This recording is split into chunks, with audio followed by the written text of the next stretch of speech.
여러분, 사람이 법 없이 살 수 있을까요? 없을까요? 우리가 가끔 가다가 그런 얘기를 하죠. 좀 착한 사람을 보면은 저 사람은 법 없이도 살 사람이다, 이런 표현을 하는데, 과연 법 없이도 살 만한 사람이 이 세상에 존재하는 것일까? 만약 그런 사람이 진짜 존재한다고 한다면 성경 말씀을 사도 바울이 다시 써야만 돼요. 로마서 3장에서 얘기한 것처럼 모든 사람이 죄를 지었고 죄인이라고 얘기했는데, 만약 법 없이도 살 수 있는 사람이 단 한 사람이라도 있다고 한다면 성경이 틀렸다고 하는 얘기인데, 그럴 리가 없죠. 그럴 리가 없어요. 이 세상은 법이 없이는, 질서가 없이는 이 세상이 존재할 수 없다고 하는 것입니다.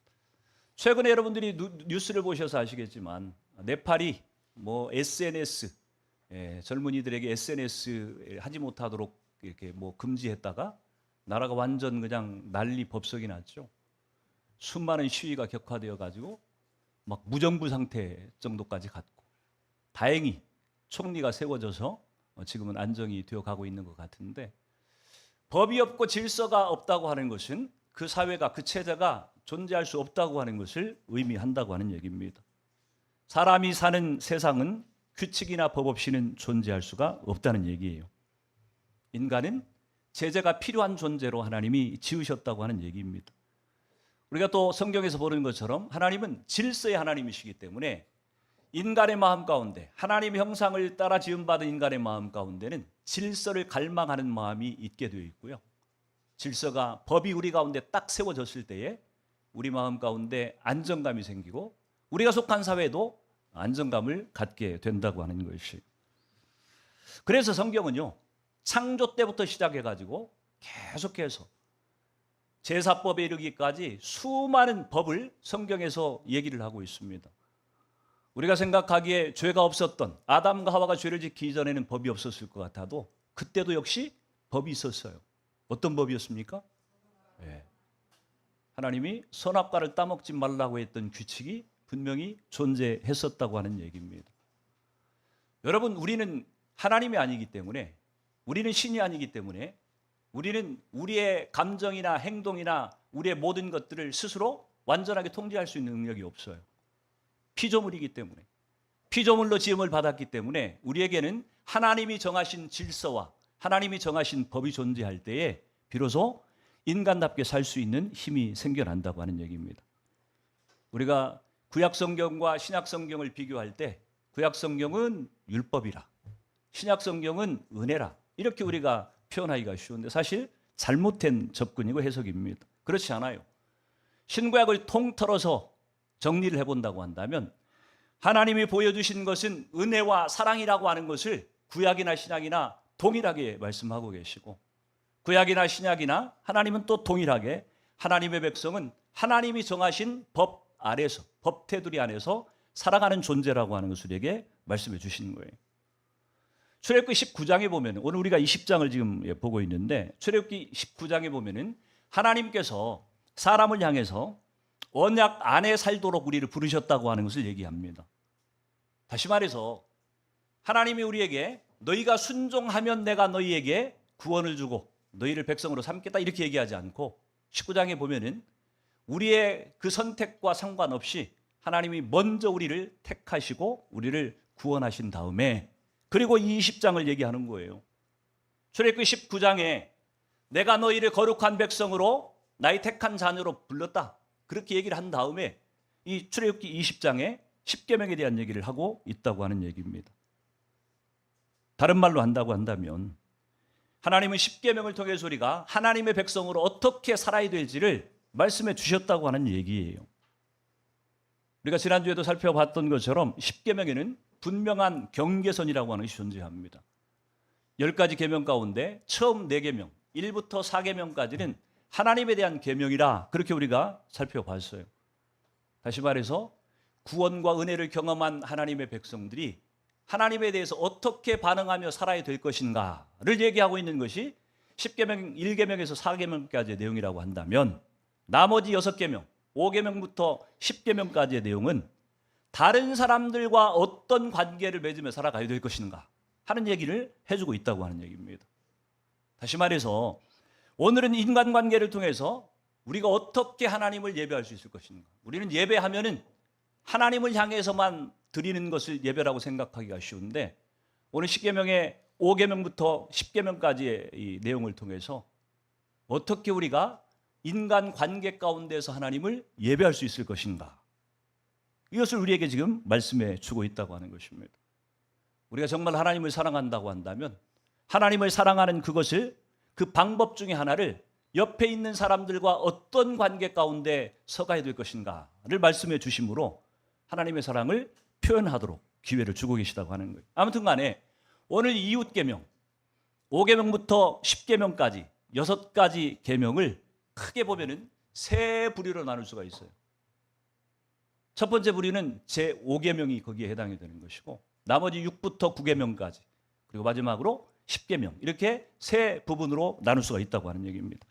첫 번째, 5번째 계명, 부모를 공경함으로 하나님을 높이라 하는 얘기를 하고 계세요. 오늘 12절을 같이 한번 읽어봅니다. 12절 시작. 내 부모를 공경하라. 그리하면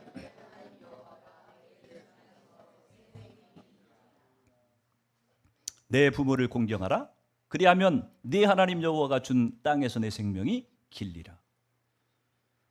여러분, 이 땅에 존재하는 부모님들도요, 다 원죄가 있는 그런 존재이기 때문에 공경할 만한 자격이 있느냐 없느냐는 사람마다 다르게 생각할 수가 있어요. 사람마다 생각이 다르니까. 근데 성경에서 하나님께서 너희가 부모의 자격을 판단한 다음에 존경하고 공경할 만하거든 공경하고, 존경할 만한 자격이 없거든 무시해도 된다, 이렇게 성경이 얘기하고 있지 않다고 하는 것을 우리는 기억해야만 된다고 하는 거예요. 하나님께서 나를 구원해 주시고 하나님께서 나를 구속해 주신 하나님의 구속에 대한 사랑의 응답으로 부모를 공경하라고 지금 하나님께서 가르치고 계시다고 하는 얘기입니다. 다시 말해서 하나님을, 이 부모를 공경한다고 하는 것이 하나님을 사랑한다고 하는 것의 표현이기도 하고 하나님의 권위를 인정한다고 하는 것의 뜻이기도 하다, 그렇게 지금 얘기를 하고 있는 거예요. 그래서 부모와 어떤 관계를 맺느냐, 부모와 관계를 맺는 방식이 모든 인간관계, 특별히 권위자와의 관계 가운데 기초가 되는 역할을 하고 있다고 하는 것을 우리는 놓치면 안 됩니다. 바꿔 얘기하면은 부모님과의 관계가 원만하지 않은 사람들은 다른 인간관계에서 분명히 치명적인 그런 문제들을 일으키게 되어 있다고 지금 얘기를 하고 있는 거예요. 부모님이 때로는 존경하지 못할 만한 그런 부모라고 여러분이 생각할지도 몰라요.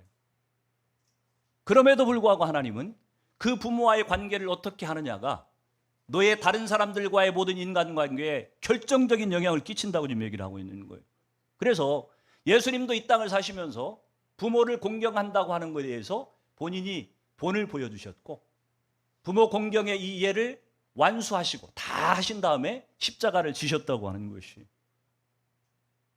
예수님이 부모 공경에 대한 것들을 우리에게 보여주신 본이 크게 두 가지로 나타난다고 보여집니다. 하나는 영적인 아버지이신 하나님 그분을 어떻게 순종했는가, 또 하나는 자기 육신의 부모를 어떻게 또 섬겼는가, 두 가지로 나눠볼 수가 있는데, 누가복음 22장 42절에 보면 그렇게 말씀하세요. 이르시되 아버지여, 만일 아버지의 뜻이거든 이 잔을 내게서 옮기시옵소서. 그러나 내 원대로 마시옵고 아버지의 원대로 되기를 원하나이다 하시니. 여러분, 예수 믿는 사람들에게는요, 두 분의 아버지가 존재하세요. 그렇죠? 영의 아버지이신 하나님이 계시고 육신의 아버지가 또 존재하고, 먼저 이 예수님은 영의 아버지이신 하나님 그분의 뜻에 온전하게 순종하셨다고 하는 것을 성경이 누차 얘기를 하고 있습니다. 예수님은 이 땅에 사시는 동안에 한 번도 하나님의 뜻을 거역하거나 아닙니다, 못하겠습니다, 이렇게 얘기하신 적이 없어요. 심지어는 자신을 십자가에 못 박혀 죽으라고 하시는 이 명령 앞에서도 예수님은 온전한 순종으로 십자가에 죽으셨다고 하는 것입니다. 부모의 권위 앞에, 부모를 공경하는 일에, 그분의 뜻에 순종하는 일에 목숨을 걸 일이라고 하는 것을 예수님이 직접 보여주셨다고 하는 얘기예요. 예수님이 영의 아버지이신 하나님께만 그렇게 순종했을까요? 아니요. 육신의 부모인 요셉과 마리아를 향해서도 예수님은 똑같은 태도로 임하셨다고 하는 것을 볼 수가 있습니다. 요한복음 19장 27절에 보면 또 그 제자에게 이르시되 보라 내 어머니라 하신데 그때부터 그 제자가 자기 집에 모시니라. 예수님이 십자가에 달려 죽으시기 직전 얘기입니다. 예수님께서 자신의 육신의 어머니셨던 이 마리아를 그냥 방치하지 않았어요. 나 몰라라 하지 않았어요. 나는 하나님 아버지의 뜻을 순종하기 위해서 영적인 이 임무를 수행하고 있기 때문에 육신의 부모는 나하고 내가 신경 쓸 겨를이 없습니다. 하나님께서 알아서 하십시오. 이렇게 하시지 않고 예수님은 자신의 육신의 어머니였던 마리아를 친히 끝까지 죽는 순간까지 챙기고 계시는 것을 보게 됩니다. 제자들에게 부탁을 하죠. 육신의 어머니 마리아를 잘 보살펴드리라. 그래서 결국 사도 요한이 예수님의 어머니 마리아를 모시고 살았다고 성경은 얘기를 하고 있습니다. 아무튼 여러분들은 여러분의 부모님을 잘 공경하고 있는지 돌아보라고 하는 얘기입니다. 이 가운데 이미 자녀를 둔 부모들이 대부분일 텐데 우리는 내가 낳은 자식에게 내가 효도받는 것은 참 좋아하는데 나의 부모를 향해서는 어떻게 공경하고 어떻게 순종하고 있고 그 권위 앞에 어떤 태도를 취하고 있는지 우리는 점검해 볼 필요가 있다고 하는 얘기입니다. 성경은 눈을 얘기하고 있어요. 잠언 30장 17절에 보면 아비를 조롱하며 엄히 순종하기를 싫어하는 자의 눈은 골짜기에 까마귀에게 쪼이고 독수리 새끼에게 먹히리라. 무서운 얘기죠. 부모에게 순종하기를 싫어하는 사람은 까마귀가 그 눈을 쪼아먹고 독수리 새끼한테 잡혀먹히도록 하겠다. 무서운 얘기예요. 부모의 권위에 순종하지 않는 것에 대한 결과가 어떤 것인지를 얘기해주고 있고 이뿐만이 아닙니다. 신약성경의 사도 바울도 강조하기를 에베소서 6장 1, 3절에서 그렇게 얘기합니다. 같이 한번 읽어봅니다. 시작. 자녀들아 주 안에서 너희 부모에게 순종하라. 이것이 옳으니라. 내 아버지와 어머니를 공경하라. 이것은 약속이 있는 첫 계명이니 이로써 내가 잘되고 땅에서 장수하리라. 아멘. 우리가 세상을 살면서 하는 일들이 잘 되기를 원치 않는 사람은 아무도 없어요. 장수를 하되 아프지 않고 건강하게 장수하다가 주님 품으로 갔으면 좋겠다. 또 이런 소망이 없는 사람도 없을 것이에요. 저번에 누구죠? 갑자기 이름 생각이 안 나. 한 권사님 그 간증하는 것을 들으니까 이 권사님 누구였죠? 윤복희 권사님. 여러분 부르신 윤복희 권사님 간증을 제가 들으니까 권사님이 정말 자기는 빨리 주님 부름을 받았으면 좋겠다고 하는 진짜 그게 느껴져요. 빨리 가고 싶어 하시는 그런 마음이 진짜 느껴지더라고요. 보니까 그런 분도 있으시겠지만 그 정도의 믿음이 아니라고 한다면 대부분은 아닙니다. 하나님 난 건강하게 좀 오래오래 살다 가고 싶습니다. 이런 생각들이 아마 더 많을지 모르겠는데 우리가 이 세상에서 하는 일들이 잘 되기를 원하고 장수하기를 원하는 바람들은 큰데 그런 어떤 조건을 갖추면 너희에게 그런 축복을 주겠다고 하는 하나님의 약속은 우리가 무시하고 소리하고 살 때가 많다고 하는 얘기입니다. 잘 되고 싶고 이 땅에서 건강하게 장수하고 싶다고 한다면 뭘 잘하면 돼요? 부모를 잘 공경하라고 하는 얘기. 섬길 부모님이 다 돌아가셨는데요. 그럼 누구한테 잘하면 돼요? 남은 아버지한테 잘하면 되잖아요. 육신의 아버지가 돌아가시고 없으면은 지금 내가 할 수 있는 여기 아버지한테 더 잘하면 2배로 하면 될 거 아니에요. 그렇죠? 변명거리가 될 수가 없어요. 저는 저와 여러분들이 오늘 약속 있는 첫 계명이라고 말씀하신 내 부모를 공경하라고 하는 이 약속의 말씀, 이 계명들을 잘 순종함으로 이 땅에서 하는 일도 잘 되고 건강하게 장수하시기를 축복합니다. 두 번째 부류의 이 계명은 6계명부터 9계명까지의 내용인데 이웃을 사랑함으로써 하나님을 높이라 하는 그런 내용을 담고 있습니다. 하나님을 예배한다고 하는 것은요. 가정에서부터 시작해서 다른 관계 속으로 확장되어 간다고 하는 것을 지금 보여주고 있는 거예요. 그러니까 사람들과의 관계에 대한 얘기를 하면서 가장 먼저 하나님이 얘기하시는 것이 내 부모를 공경하라. 부모와의 관계를 먼저 얘기한다. 가정의 얘기죠. 그리고 나머지 다른 이웃들과의 관계로 이게 확장돼야 된다고 하는 걸 지금 샘플로 보여주고 있는 거예요. 그래서 6번째 계명을 말씀하시는데 13절에 보면 뭐예요? 살인하지 말라 하는 얘기죠. 왜 살인을 하지 말라고 할까요? 뭐 당연한 얘기를 질문하니까 대답할 말이 없죠. 왜 살인하지 말라고 하나님이 하셨을까? 살인이 뭐가 나쁜 거예요?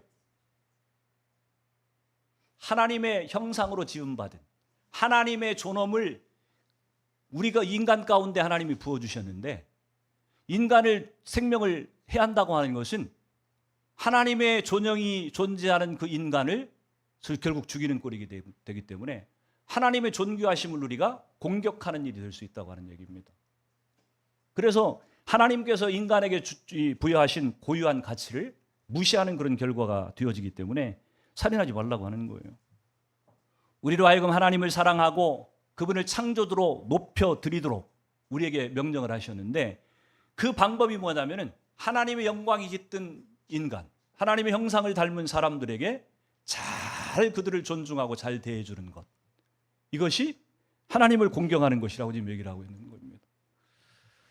사람의 가치를, 다른 사람을 보면서 내 가치 잣대를 가지고 판단하고 정죄한다고 하는 것은요, 무서운 얘기입니다. 그러니까 우리가 다른 사람에 대해서 저 사람 뭐 어떻네, 저 사람 뭐 어떻네, 좋은 얘기면 괜찮은데 칭찬하고 높이는 것이면 괜찮은데 그 사람을 깎아내리거나 무시하거나 폄훼하는 만약에 이런 어떤 평가를 우리가 내리고 있다고 한다면 우리는 나의 가치 잣대를 가지고서 하나님의 잣대, 하나님의 기준을 넘어서는 하나님 자리에 앉겠다고 하는 교만이라고 볼 수 있다고 하는 거예요. 그래서 우리는요, 내가 무시했던 사람들에 대해서 마음을 내려놓고 화해를 추구하고 그럴 때에 하나님을 높이는 결과가 온다고 하는 것을 우리는 인정해야만 돼요. 그래서 예수님은 이 살인에 대해서 굉장히 엄격한 적용을 요구하십니다. 마태복음 5장 22절을 같이 한번 읽습니다. 시작. 나는 너희에게 이르노니 형제에게 노하는 자마다 심판을 받게 되고 형제를 대하여 나가라 하는 자는 공회에 잡혀가게 되고 미련한 놈이라 하는 자는 지옥불에 들어가리라. 아멘. 이 앞절에 예수님이 뭐라고 말씀하시냐면 너희가 살인하지 말라 하는 말씀을 너희가 들었으나 나는 너희에게 이르노니 형제에게 노하는 자마다 심판을 받게 되고 이렇게 지금 얘기하고 있는 거예요. 다시 말해서 형제를 향해서 노하고 형제를 판단하고 형제를 정죄하고 형제에게 욕하고 함부로 무례하게 대하고 이것들을 뭐하고 동일선상에 놓고 있어요? 살인과 동일선상에 놓고 말씀을 하신다고 하는 얘기입니다. 다시 말해서 예수님이 십자가에 죽으신 것은요, 나를 위해서도 죽으셨지만 누구를 위하여 죽으셨어요? 네. 옆에 있는 형제와 자매를 위해서도 죽으신 거예요. 하나님이 위하여 죽으신 형제를 미워하거나 그를 판단하거나 그를 공격한다고 하는 것은 살인의 행위에 해당된다고 지금 얘기를 하고 있는 것입니다. 그래서 우리 속에요, 우리가 예수 믿는 사람들이 누구를 죽이겠어요, 설마? 그런 죄는 짓지 않아요. 그러나 살인에 준하는, 미워하거나 판단하거나 정죄하거나 무시하거나 무리하게 함부로 대하거나 이런 것들 우리가 그런 살인은 얼마든지 저질릴 수 있다고 하는 것을 우리는 놓치지 말아야 돼요. 여러분, 하나님은요, 만약 하나님께서 살인이라고 하셨다고 한다면 그의 행하는 죄를 지었으면 그 죄에 대한 처벌이, 대가가 따른다고 하는 것을 우리는 잊지 말아야 돼요. 남의 생명을 죽인 것은 살인이니까 하나님이 심판을 할 것이고 남을 미워하고 남을 함부로 대한 것들은 별거 아니니까 하나님이 그냥 넘어가 주시겠지? 성경을 보면 그렇게 얘기하지 않아요. 똑같은 살인죄로 적용이 된다고 지금 얘기를 하고, 그만큼 우리가 살인, 이 형제를, 자매를 미워하고 판단하는 것이 얼마나 무서운 죄인가를 깨달으라고 하는 얘기예요. 저는 저와 여러분 속에 혹시 숨어 있을지도 모르는 아주 작고 사소한 살인에 해당되는 그 저주의 마음들이 흔적도 없이 예수님의 보혈로 씻겨지기를 주의 이름으로 축원을 드립니다. 7번째 계명이 있다고 한다면 14절 말씀이에요. 같이 읽습니다. 시작. 간음하지 말라. 여러분, 간음이 뭡니까? 간음이 뭐예요? 아는데 설명하기가 어렵죠. 간음이 뭘까요? 어려운 얘기가 아니에요. 간음이라고 하는 것은 성적인 문란을 얘기하는 것인데, 간음이라고 하는 것은 결론이 뭐냐면은 결혼이라고 하는 연합회 행위를 끊어버리는 것이 간음이라고 하는 것이. 그래서 여러분, 간음이라고 하는 것은요, 가족들에게 굉장히 깊은 상처를 주게 되어 있고, 결국은 하나님이 정말 우리에게 신성하게 디자인하고 설계하셨던 결혼이라고 하는 이 안식처를 박살내는 것이 간음이라고 하는 것이.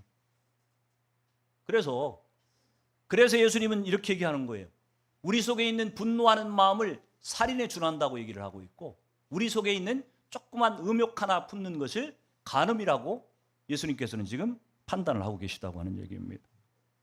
마태복음 5장 27절에서 28절을 같이 한번 읽습니다. 시작. 또 간음하지 말라는 것을 너희가 들었으나 나는 너희에게 이르노니 음욕을 품고 여자를 보는 자마다 마음에 이미 간음하였느니라. 아멘.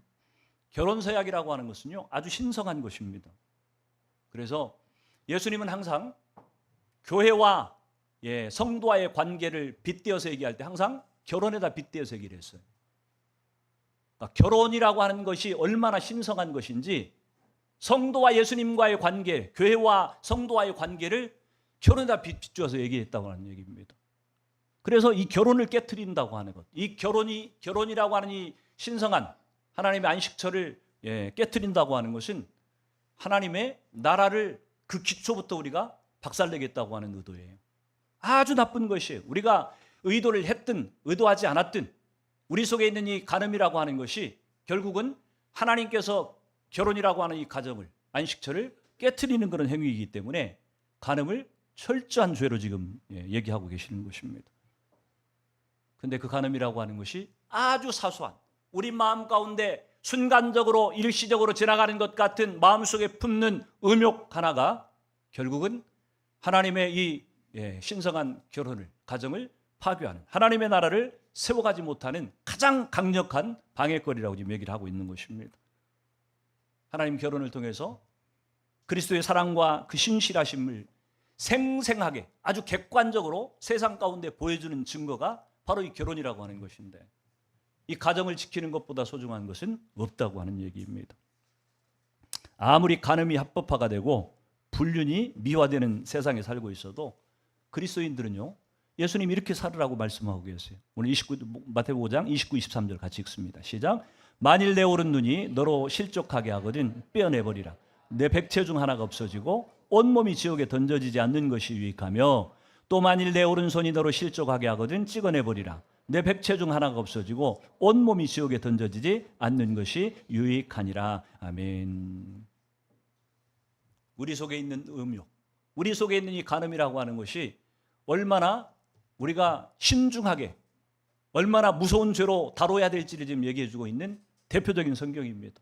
만약 네 오른 눈이 너로 범죄케 하거든 빼버리라고 하는 거예요. 한쪽 눈 빼고 애꾸 눈으로 천국 가는 게 낫대요. 두 눈 멀쩡해가지고 지옥 가는 것보다. 만약 네 오른손이 너를 범죄하거든 찍어내버리라고 하는 것이, 두 손 멀쩡히 가지고서 지옥 가는 것보다 차라리 한 팔만 가지고 천국 가는 게 더 좋은 것이라고 지금 얘기를 하고 있는 겁니다. 물론 문자적인 적용을 얘기하고 있는 건 아니에요. 어떻게 우리가 만약에 음욕을 품을 때마다 눈 빼낸다고 한다면은 100개, 1000개, 10,000개를 가진들 되겠어요 이게? 매일 우리는 눈을 빼내야 될 거예요. 하루에도 수십 번씩.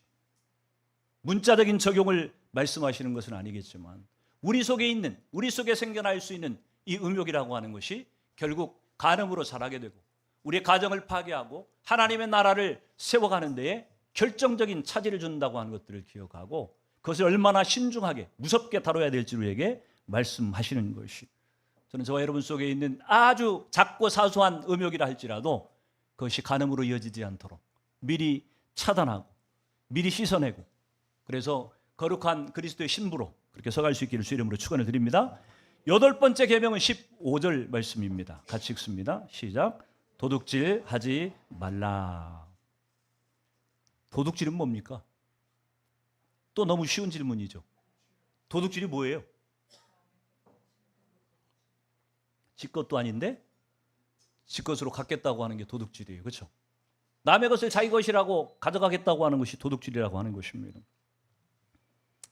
여러분, 선한 것의 원천이신 하나님 대신에 소유욕에 사로잡혀서 부정직한 행위를 하는 모든 것을 도둑질이라고 할 수가 있어요. 도둑질의 범주는 굉장히 넓습니다. 남의 것 뭐 이렇게 훔쳐오는 것만 도둑질이 아니고요. 도둑질의 범주는 아주 넓어요. 부정직한 거래를 하는 것도 도둑질이에요. 고용자나 고용인이나 고용주를 속이는 것도 역시 도둑질입니다. 심지어는 표절하는 것도 도둑질이에요. 우리가 무심코 그냥 남의 글을 남이 열심히 만들어 놓은 것들을 마치 내 것인 것처럼 은근슬쩍 갖다 쓰는 것 다 도둑질이에요. 요즘 뭐 컴퓨터 소프트웨어 때문에 이런 게 많죠. 그래서 우리도 그러지 않기 위해 가지고 돈을 내고 쓰고 있잖아요. 소프트웨어 사용권을 내고. 우리가 아무것도 아니라고 생각하는 것들이 많은 경우들이 지금 도둑질에 해당된다고 얘기를 하고 있는 것입니다. 그런데 왜 내 것도 아닌데 남의 것을 왜 자꾸 내 것이라고 왜 가져가려고 할까요? 이유가 뭘까요? 왜 그래요? 왜 남의 것을 자꾸 내 것으로 가져가려고 그럴까요? 뭐 편집증이 있어서 그러나? 뭐 물건 모으는 취미가 있어가지고 남의 것을 자꾸 가져오는 거예요? 욕심이죠, 욕심. 그렇죠? 욕심 때문에 가져가는데 욕심이 왜 생깁니까, 우리한테? 우리한테 욕심이 왜 생길까요? 근본적인 동기가 뭐예요? 네? 왜 욕심이 우리 가운데 생겨납니까? 이유는 다른 게 아닙니다. 하나님을 못 믿기 때문에 그래요. 하나님을 안 믿든지 하나님을 못 믿든지 하나님에 대한 신뢰가 없기 때문에 그렇다고 하는 것입니다. 여러분, 우리는 하나님으로부터 지음을 받았고 우리에게 필요한 모든 것은 누가 공급하세요? 하나님 공급해 주세요. 근데 하나님이 나의 공급처라고 하는 것을 신뢰를 못해. 불안해. 그러니까 어떻게 해요? 편법을 써서라도 내 힘으로라도 어떻게든지 갖다 채워놔야 돼요. 내 곳간을, 내 통장을 채워놔야만, 그래야만 내일 내 처자식하고 안 굶어 죽고 살겠구나, 이렇게 생각하는 거예요. 안 그러면 불안한 거예요. 내일 먹을 게 없는데, 내일 굶어 죽으면 어떡하지? 내일 집도 없어가지고 어디 나 앉아서 살면 어떡하지? 두려운 거예요. 근데 분명히 그리스도인들은 그렇게 배웠어요. 우리가 매일매일 하나님께서 공급하시는 그분의 은혜로 말미암아 우리가 살아간다고 하는 것을 우리가 믿어야 된다고 얘기를 하고 있어요. 근데 그 하나님을 못 믿어. 신뢰가 안 돼. 그러니까 어떻게든 내 힘으로 해보려고 하는 거예요. 그게 곧 탐욕으로, 그래서 남의 것을 도둑질하는 것으로 발전하게 된다고 하는 얘기입니다. 결국은 이 도둑질이라고 하는 것은요, 자기우상 숭배예요. 도둑질은 자기우상 숭배입니다. 자기 속에 있는 이 불안감을 잠재우기 위해서, 자기 속에 있는 안심이 되지 않는 이 마음들을 어떻게든 뭔가로 채워보려고 남의 것을 갖다 논다고 하는 얘기입니다. 예수님께서 우리가 이런 우리에게 어떻게 살라고 말씀하시는지를 마태복음 6장 19절 21절을 같이 읽습니다. 시작. 너희를 위하여 보물을 땅에 쌓아두지 말라. 거기는 좀과 동록이 해하며 도둑이 구멍을 뚫고 도둑질하느니라. 오직 너희를 위하여 보물을 하늘에 쌓아두라. 거기는 좀이나 동록이 해하지 못하며 도둑이 구멍을 뚫지도 못하느니라. 내 보물이 있는 곳에는 내 마음도 있느니라. 아멘. 우리에게 이 탐욕, 남의 것을 내 것으로 가져다가 채우고 싶어하는 이 욕심, 이것들을 이길 수 있는 방법이 뭐냐면 이 땅에다가 쌓아 넣으려고 하는 욕심을 버리는 것에서 시작한다고 하는 얘기입니다. 사실 이 땅에 여러분들이 쌓아 놔봐야 다 쓰지도 못해요. 다 쓰고 갈 겁니까? 다 쓰고 갈 것 같아요?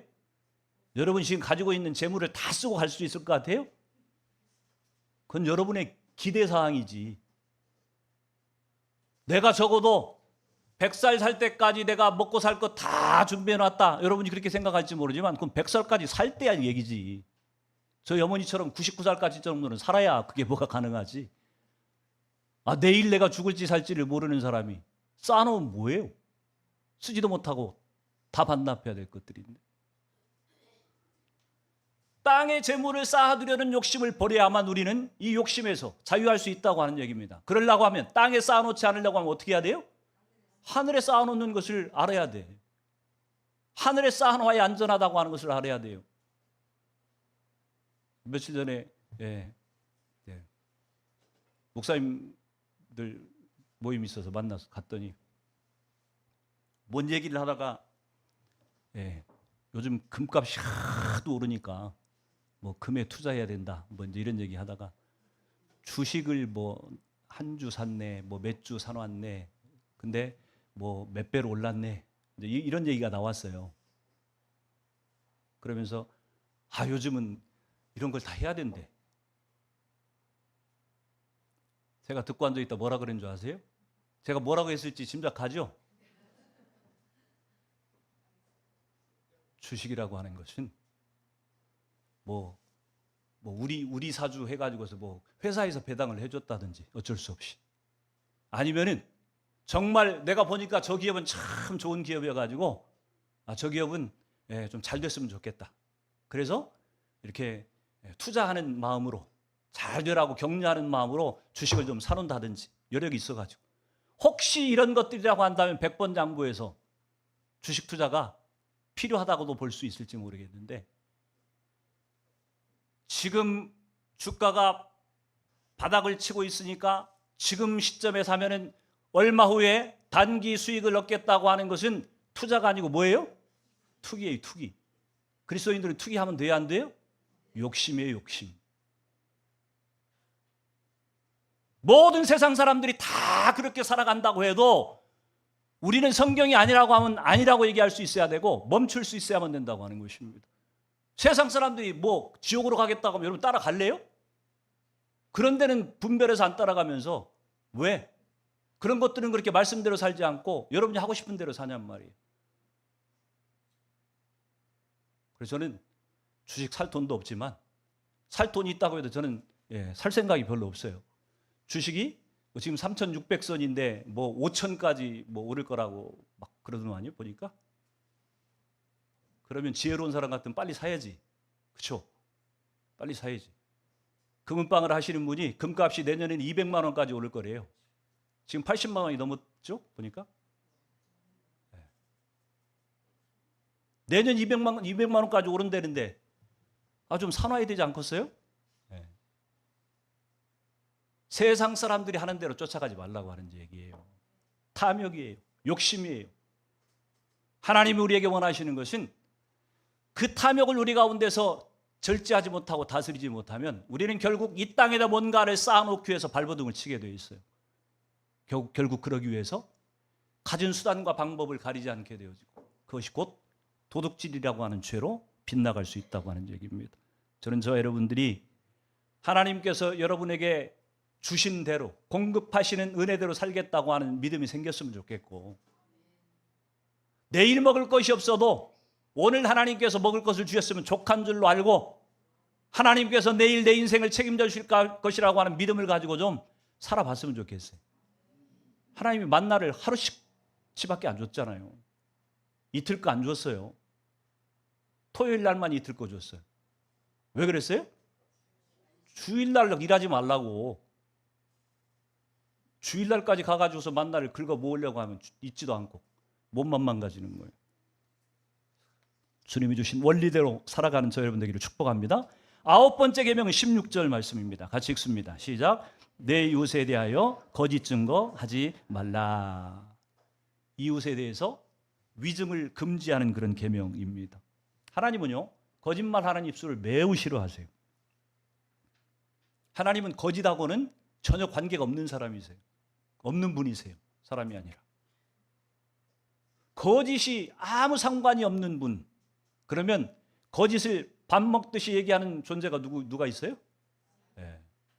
성경에 보면은 요한복음 8장 44절 한번 같이 읽어볼래요? 시작. 너희는 너희 아비 마귀에게서 났으니 너희 아비의 욕심대로 너희도 행하고자 하느니라.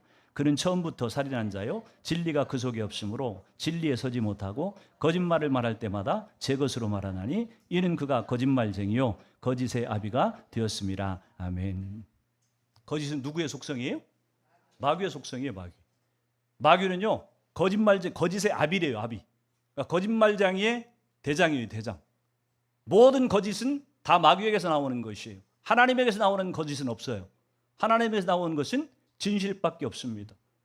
결국 우리 가운데 거짓이 있다고 하는 것은 결국은 내가 마귀 소속입니다. 마귀의 자식입니다. 이것을 인정하는 꼴이라 그렇게 얘기를 하고 있는 것입니다. 우리가 거짓말을 하고 있다고 한다면 우리는 하나님을 닮은 것이 아니고 사탄을 닮은 것이고 마귀를 닮은 것이라고 지금 얘기를 하고 있다고 하는 얘기예요. 오늘 예수님께서 지금 유대인들을 향해서 하는 얘기입니다. 유대인들을 향해서 지금 예수님이 지금 책망하고 있는 거예요. 너희가 자꾸 거짓말을 하고 있는데 진실이 아닌 것들을 얘기하고 있는데 너희들은 소속이 마귀의 소속이기 때문에 거짓말을 네 것처럼 그렇게 얘기를 한다. 이렇게 지금 지적하고 있다고 하는 얘기입니다. 어떤 종류의 사소한 거짓말도 하나님은 원치 않으세요. 하나님 뭐라고 말씀하시냐면 마태복음 5장 37절 같이 읽습니다. 시작. 오직 너희 말은 옳다 옳다 아니라 아니라 하라. 이에서 지나는 것은 악으로부터 나느니라. 아멘. 그리스도인들은요 옳은 것은 옳다고 얘기해야 되고 잘못된 것은 그르다고 얘기를 해야 되고 사실 그 이상으로도 부풀려서도 안 되고 사실을 축소해서도 안 되는 것이고 있는 그대로를 진실대로 말하는 것이 하나님께서 우리에게 주신 9번째 명령이라고 지금 얘기를 하고 있는 것이. 특별히 위증, 다른 사람에 대해서 말을 하는 것들은 더더욱이 그러라고 하는 얘기예요. 여러분들이 다른 사람에 대해서 정말 있는 그대로만 얘기하고 삽니까? 모였다 하면은 있지도 않은 얘기, 이렇게 건너 들은 얘기, 사실이 아닐 확률이 훨씬 더 큰 얘기, 이런 얘기들을 여러분들이 훨씬 더 많이 하고 사는지 몰라요. 조심하셔야 돼요. 위증죄는 어디죠? 법정에 가가지고서 위증하는 것만 위증죄가 아니고요. 하나님께서 얘기하시는 위증죄는 그 사람에 대해서 잘 알지도 못하면서 어떤 사람에 대해서 정말 정확한 팩트를 다 알고 있지도 못하면서 함부로 말하는 것도 다 위증죄에 포함된다고 지금 얘기를 하고 있는 것이죠. 저는 저와 여러분들이 하나님이 진실만 말씀하시는 것처럼 하나님 닮은 하나님의 자녀답게 진실을 말하며 사는 분들이 되기를 축복합니다. 마지막으로 세 번째 부류는요. 첫 번째는 뭐였습니까? 부모를 공경함으로 하나님을 높여라. 그렇게 말씀을 하셨고 두 번째는 이웃과의 관계를 통해서 하나님을 높여라. 그 말씀을 하셨고 마지막 세 번째 부류는 이 10번째 계명인데 자족하는 마음을 가짐으로 하나님을 높여라 라고 하는 그런 내용입니다. 이 17절을 같이 한번 읽습니다. 시작. 내 이웃의 집을 탐내지 말라. 내 이웃의 아내나 그의 남종이나 그의 여종이나 그의 소나 그의 나귀나 무릇 내 이웃의 소유를 탐내지 말라. 아멘. 이 10번째 계명은요. 만족을 추구하는 우리의 성향에 대한 얘기를 지금 다루어 주고 있어요. 여러분 사람이 만족을 추구하는 것이 잘못된 것인가요? 잘된 것인가요?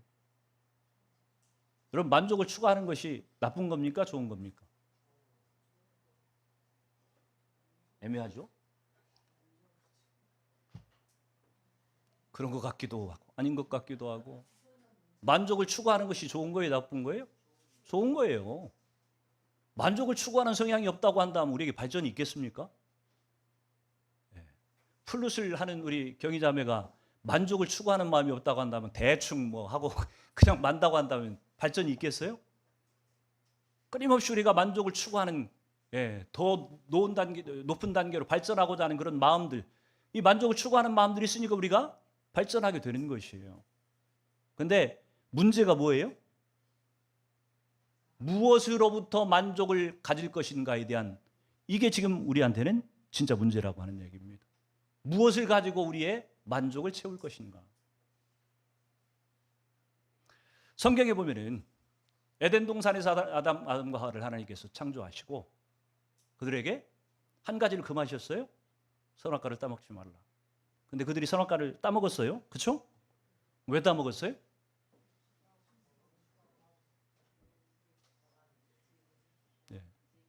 먹음직, 보암직 뭐 그래서 뭐 어쨌다는 거예요. 왜 따먹었어요? 하나님처럼 되려고 따먹은 거죠. 하나님처럼. 다른 이유가 아니에요. 하나님처럼 되고 싶어서 따먹은 거예요. 하나님처럼 되고 싶다고 하는 마음 가운데 아담과 하와의 심리 가운데 뭐가 있습니까? 나의 만족을, 내 속에 있는 나의 만족을 다른 것으로 채우려고 하지 않고 자기가 갖고 싶은 뭔가를 갖다 채움으로 인해서 만족을 찾으려고 했다고 하는 것입니다. 다시 말해서 사람이나 사물이나 환경이나 다른 어떤 것들을 가져다가 우리의 이 빈 공간을, 하나님만이 채워주실 수 있는 공간을 다른 뭔가를 가져다 채우려고 하는 것, 이것이 잘못된 것이라고 하는 거예요. 자, 플룻을 잘 연주하고 싶은 그런 만족을 추구하는 그런 마음은 나쁜 건 아니에요. 근데 하나님 없이 그 만족을 채우려고 하는 시도가 계속되면 어떻게 되는 줄 아세요? 피폐해져요. 우리는 피폐해져요. 언젠가 그것 때문에 시험 들게 돼 있고요. 언젠가 그것 때문에 상처를 입게 돼 있어요. 왜? 채워지지 않아요. 우리의 그 만족이 어떻게 채워지겠습니까? 그러면 그 만족을 뭘로 채우려고 해야 돼요? 하나님을 생각하면서. 하나님 그분으로 채우려고 해야 돼요. 그래, 내가 이 플룻을 잘 연주해서 하나님이 내게 주신 은사이기 때문에, 하나님 나를 지으신 목적 중에 하나이기 때문에 이 플룻을 잘 연주함으로 내가 이 플룻을 듣는, 뭐 하나님이 플룻, 경희자매가 연주하는 플룻 아니면은 하나님이 플룻 들을 일이 없어가지고 듣고 싶어 하실까요? 그런 건 아닐 거예요. 분명히 더 잘하는 플룻 연주자도 얼마든지 있을 거고, 아마 천군 천사 가운데서 플룻 연주자가 있다고 한다면 뭐 완벽하겠죠. 그렇죠? 경희자매가 연주하는 그 플룻을 통해서 그 연주를 들으면서 사람들이 하나님의 마음을 느끼고 사랑을 느끼고 하나님의 임재를 경험하고, 이것을 만족으로 삼고 경희자매가 만약 플룻을 연주한다, 그 만족을 추구한다고 한다면 그 마음 가운데는 절대로 상처받는 일도 없고 시험 드는 일도 없을 것이에요. 그러나 내가 사람에게 인기를 얻어보겠다, 내가 이 플룻을 한국에서 세계에서 제일 뛰어난 플룻 연주자가 돼가지고 사람들 인기를 내가 다 이걸로 자기 마음의 만족을 채우려고 하면 이 사람은 필시는 상처를 입게 되겠다고 하는 얘기입니다. 그래서 만족을 추구하는 우리의 성향 자체가 나쁜 것이 아니고 무엇을 가지고 나의 만족을 채우려고 할 것인가가 우리에게 관건이라고 하는 얘기입니다. 여러분, 우리가 단지 무엇을 갖고자 하는 소유욕만이 탐심은 아니라고 하는 것입니다. 결국 하나님이 아닌 타인이나 사물이나 다른 것들을 통해서 내 욕심을 채우려고 하는 것을 우리는 탐심이라고 부르는 것이고, 그 탐심은 절대로 만족되지 않아요. 잠언에서 얘기하는 것처럼 거머리처럼 끊임없이 다고 뭐 아이 베지 못하는 태, 뭐 거머리, 뭐 가뭄 든 땅, 뭐 이런 것들을 얘기하죠. 채워도 만족하지 못하는 점. 여러분, 우리 인간 가운데는요, 하나님이 아니고서는 채워질 수 없는 빈 공간이 분명히 존재해요. 그것을 다른 것으로 채워보려고 여러분이 아무리 발버둥을 쳐도 안 됩니다. 궁극적으로는 하나님이 들어오셔야만, 복음이 우리 가운데 들어오셔야만, 그래야만 우리의 그 빈 공간이 채워질 수 있다고 지금 얘기를 하고 있는 것이. 우리가 이 탐심에서 자유로울 수 있는 비결은 다른 데 있지 않아요. 예수님 만나지 않고서는 절대로 이 탐심에서 우리는 자유로울 수가 없습니다. 진짜 만족을 우리는 경험할 수가 없다고 하는 얘기예요. 사도 바울이 한번 고백한 것을 보실래요? 빌립보서 4장 11, 13절을 같이 읽습니다. 시작. 내가 궁핍함으로 바라는 것이 아니라 어떠한 형편에든지 나는 자족하기를 배웠노니 나는 비천에 처할 줄도 알고 풍부에 처할 줄도 알아 모든 일 곧 배부름과 배고픔과 풍부와 궁핍에도 처할 줄 아는 일체의 비결을 배웠노라. 내게 능력 주시는 자 안에서 내가 모든 것을 할 수 있느니라. 아멘. 사도 바울이 배웠다고 하는 것은 그거예요. 나는 자족하기를 배웠다. 근데 자족하기를 배웠는데 그 자족함이 뭐라고 얘기하냐면 나는 비천에 처할 줄도 알고 풍부에 처할 줄도 안다. 나는 배고픔도 누릴 줄 알고 배부름도 누릴 줄 알고. 내게 능력 주시는 자에서 내가 모든 것을 할 수 있다고 사도 바울이 고백하는 것은 다른 얘기가 아니에요. 어떤 형편에서든지 나는 만족할 수 있다고 하는 것이에요. 왜요? 내 만족의 근원이 사람이나 사물이나 환경이나 내게 주어진 어떤 물건 때문에 얻어지는 것이 아니고 하나님 그분으로만 주어지는 것이기 때문에, 하나님 그분이 사도 바울 속에 딱 앉아 계시니까, 그분이 꽉 채워져 있으니까 사도 바울에게는 사람이 부족하면 부족한 대로, 돈이 부족하면 부족한 대로, 많으면 많은 대로 별 상관이 없어요. 사도 바울 가운데 있는 이 만족함을 누구도 깨트릴 수도 흔들릴 수도 없었다고 하는 얘기입니다. 자족하는 마음으로 마음을 가질 때 우리는 하나님을 높일 수 있는 것인데, 자족한다고 하는 것은 곧 하나님을 내 마음 가운데 모셨다는 얘기고, 하나님의 공급하심을 신뢰하고 그분이 주시는 인도하시는 삶을 가장 완벽하게 누리고 있는 것이기 때문에 당연히 하나님 그분을 높이는 일이 된다고 하는 얘기입니다. 저는 저와 여러분들이 하나님 한 분 여러분 마음 가운데 모시고 사는 것이 여러분의 만족의 근원이고 전부라고 하는 것을 깨달을 수 있기를 주의 이름으로 축원합니다. 말씀을 정리하면 그렇습니다. 다른 사람과 어떻게 어울려 사는지, 또 다른 사람을 어떻게 존중하는지가 결국은 그리스도의 임재를 반증하는 것이라고 볼 수가 있습니다. 십계명이라고 하는 것은요, 단지 뭘 해라 하지 말라 이런 규칙 목록의 나열이 결코 아니라고 하는 얘기입니다. 하나님 나라의 시민으로 살아가도록 그리스도께서 우리를 변화시켜 가시는 방법 중에 하나가 이 십계명이라고 하는 것으로 우리 가운데 제시된 것이라고 하는 거예요. 그래서 십계명은요, 여러분이 예수를 믿으면서 교회만 나가면 이것도 하지 마라 저것도 하지 마라, 뭐 이렇게 하지 말라고 하는 게 맞나, 제사도 하지 마라, 뭐 절도 하지 마라, 주일날 다른 데 놀러 가지도 마라, 주식 투자도 하지 마라, 금도 사지 마라, 뭐 이런 얘기만 하는 것 같아가지고 여러분들이 신앙생활하는 것, 교회 오는 것이 불편하고 힘들고 짜증날지 몰라요. 아직 뭘 모르시는 거예요.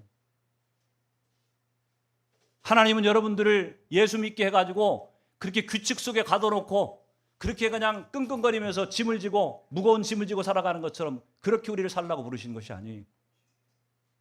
하나님 우리에게 말씀을 주시고 계명을 주신 것은요, 이미 우리는 구원받았고 이미 하나님의 자녀예요. 충분히 행복하고 만족한 삶으로 우리는 부름을 초대를 받은 거예요. 그런 하나님의 자녀들에게 마땅히 그 행복을 영원토록 하나님의 뜻 안에서 누릴 수 있는 방법이 뭐냐면 하나님 말씀대로 순종하는 것이라고 하는 것을 우리에게 가르쳐 주는 것이에요. 그래서 여러분들이 뭘 하고 안 하고 때문에 교회를 나오고 안 나오고 예수 믿고 안 믿고가 만약 행복하거나 불행하다고 느껴진다고 한다면 빨리 다시 여러분 신앙을 점검해 봐야 하는데, 내가 예수님을 제대로 만났나? 내가 예수님을 제대로 경험했나? 그래서 저는 하나님께서 여러분에게 주신 어떤 계명, 어떤 하나님의 말씀도 나한테 짐이 아니라, 부담이 아니라 오히려 나를 더 행복하게 살라고 주시는 하나님의 축복의 통로, 축복의 어떤 방법이라고 하는 것을 기억하고 기쁨으로 순종해서 여러분 속에 있는 그 복음의 행복과 기쁨이 더 배가 되고 더 늘어나는 그런 축복을 날마다 누리며 살기를 주의 이름으로 축원을 드립니다. 같이 기도합니다.